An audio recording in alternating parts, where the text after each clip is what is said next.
Louvado e bendito seja Deus, seja muito bem-vindo aqui ao nosso pequeno videozinho mais uma vez. Nós vamos continuar aqui a nossa conversa sobre a alma humana.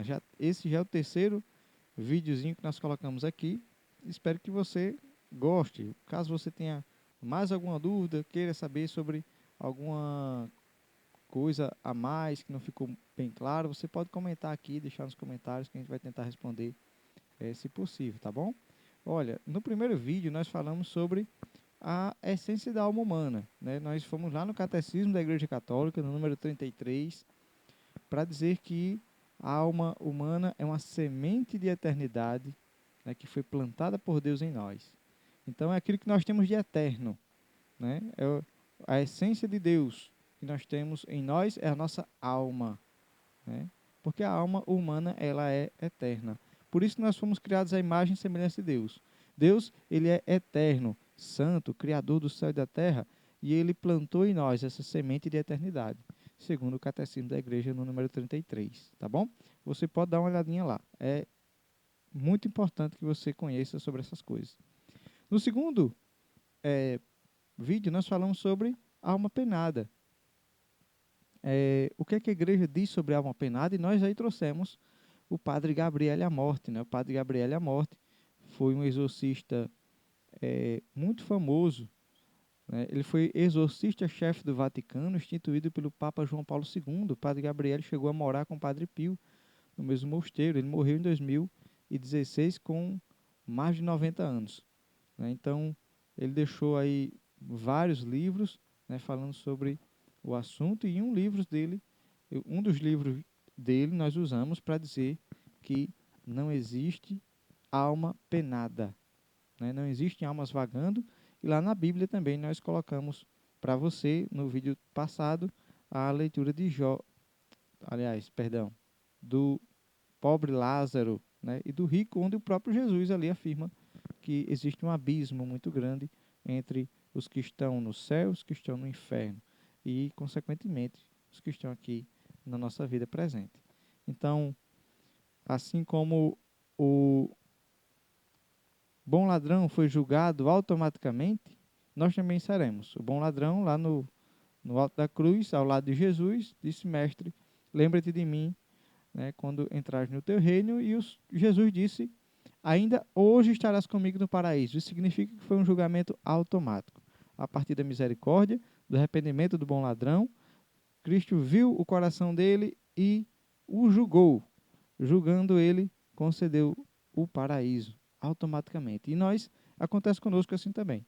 O catecismo também vai dizer que após a morte nós incorreremos, né, num julgamento automático e individual, né? E aí nós vamos ser enviados para o céu, se assim merecermos, para o purgatório, se formos dignos de esse tempo de purificação, ou para o inferno, né, se nós nos condenarmos, né?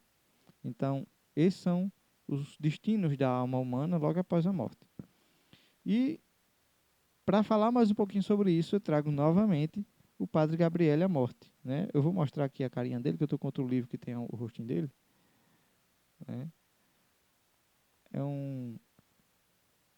vamos dizer assim, que é um santo que a igreja não contou ainda no livro dos santos, né? E ele diz aqui assim,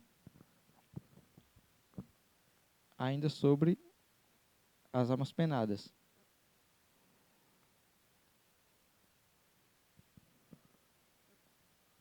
Analisando a questão das almas penadas, penso o seguinte: sabendo que imediatamente após a morte iremos para o paraíso, inferno ou purgatório, não é possível acreditar que existam almas livres vagando pelo mundo.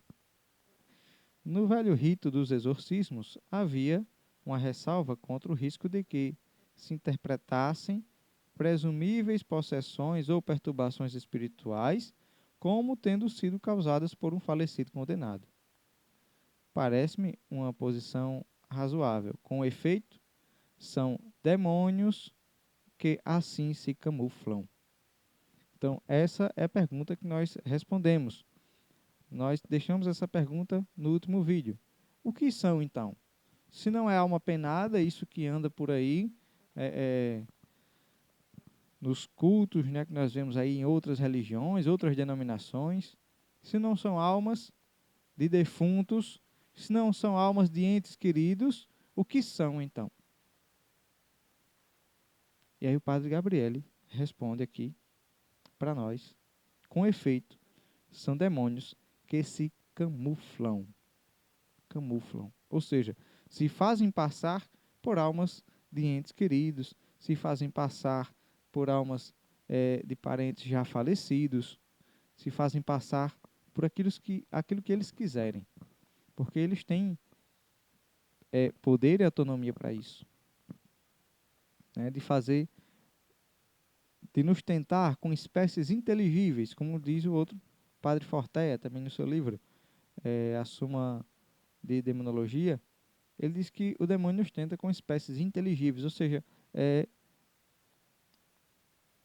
sensações, pensamentos, né, visualizações, muitas vezes, que não existem. Aquilo que ele pode manipular na nossa mente a partir do momento que nós nos abrimos para isso, que nós acreditamos nisso. Né? Então, como o padre Gabriel aqui falou, são demônios. O que é que tem lá na religião tal, né, que se invoca e que aparece até nas novelas, muitas vezes por aí? São demônios. Então, não existe alma penada vagando por aí. Né? Até esse termo é um termo que geralmente não se usa na igreja, não se usa, não se vê nos livros falando sobre alma penada. Isso é uma coisa inventada para que nós acreditemos que existe, né? Existe mesmo almas penadas vagando. Ora, Paulo, e qual é o intuito de um demônio se passar por um ente querido, já falecido? O demônio o intuito é tirar sua fé. O intuito é fazer você acreditar nisso, fazer você tirar sua fé de Deus. Porque acontece muito isso. E aí o padre Duarte Lara tem um vídeo lá no canal dele, Padre Duarte Lara, é muito importante que você conheça também, onde ele explica bastante isso. Né? O demônio, ele aparece para uma pessoa, a pessoa vai lá em tal lugar que se diz falar com os mortos, para tentar falar com o seu ente querido, para matar a saudade e por causa do seu sofrimento também. E aí uma pessoa diz que incorpora o ente querido, aquele ente querido passa agora a ser o guia, o guru daquela família, daquela pessoa, né? Vai dando informações, vai dando opiniões, vai dando sugestões, vai manipulando a vida daquela pessoa que está lá indo buscar essas informações. Então, começa dizendo para fazer coisas boas, para celebrar missa, para rezar terço, né? E daqui a pouco começa a dizer assim, olha, toma cuidado com o fulano e ciclano, né? Porque assim, e começa a manipular a vida da pessoa. Daqui a pouco está a família toda separada, toda destruída, toda desajustada, porque não está mais colocando a sua confiança e a sua fé em Deus, mas agora está sendo orientada por um suposto ente querido com o qual conseguem ter um contato. Isso é muito perigoso. É muito perigoso, porque as almas vão ser julgadas automaticamente logo após a morte do corpo e vão para um estado eterno de salvação no céu, de purificação no purgatório ou de condenação eterna no inferno. Né? É para aí que as almas vão e para mais lugar nenhum. Então é importante que nós saibamos isso. Está aqui essa informação do Padre Gabriele no livro O Exorcista Explica o Mal e as Suas Armadilhas. Pesquise sobre o Padre Gabriele, pesquise sobre o Padre Duarte Lara, pesquise sobre o Padre Pio e, em especial, o Catecismo da Igreja Católica, que você precisa, nós todos precisamos ter muito bem perto de nós, né? Que a gente possa usar isso da melhor forma. Amém? o Senhor nos abençoe e nos guarde, né? Nos conduza sempre à vida eterna. Em nome do Pai, do Filho e do Espírito Santo. Amém.